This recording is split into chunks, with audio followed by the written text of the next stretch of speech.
Hi hello అండి. చూడండి, ఇది కార్న్ మీకు తెలుసు. సో దీన్ని నేను మైక్రోవేవ్లో ఏ విధంగా కుక్ చేయాలో చూపిస్తాను. సో మీకు కావాలంటే నేను పీల్ చేసి ఇలా పెట్టాను, మీకు కావాలంటే కొంచెం సాల్ట్ స్ప్రింకిల్ చేసుకోండి. నేను చేయలేదు, నాకు అవసరం లేదు. సో ఇప్పుడు ఓవెన్ ఓపెన్ చేసి ఇందులో పెట్టేస్తున్నాను. ఇందులో పెట్టేసి ఇదిగోండి ఈ విధంగా మూత పెట్టేసి ఇంకొక ప్లేట్తో మూత పెట్టేశాను. పెట్టేసి ఇప్పుడు 4 minutes కానీ 5 minutes కానీ పెట్టుకోవచ్చు అనమాట. నేను 4 minutes 30 seconds పెడుతున్నాను. సరే, సో 5 minutes 4 minutes కానీ 5 minutes కానీ పెట్టుకోవచ్చు.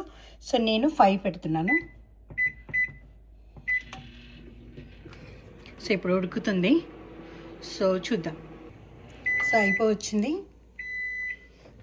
ఓపెన్ చేసి సో ఇప్పుడే దీన్ని టచ్ చేయకుండా ఒక 1 minute కానీ 2 minutes కానీ దీన్ని ఇలాగే వదిలేస్తాం. సో ఇప్పుడు చూస్తున్నా, ఓపెన్ చేసి చూడండి, పొగలు వస్తున్నాయి. సో ఇది మంచి కుక్ అయింది చూడండి. సో ఈ విధంగా మనము 4 to 5 minutesలో మనము కార్న్ కుక్ చేసుకోవచ్చు అనమాట. సో మీరు కూడా ఈ విధంగా క్విక్గా మైక్రోవేవ్లో కార్న్ కుక్ చేసుకోండి. మంచి కార్న్ ఉడకబెట్టిన మంచి స్మెల్ కూడా వస్తుంది. Thanks for watching. Please like, share and subscribe.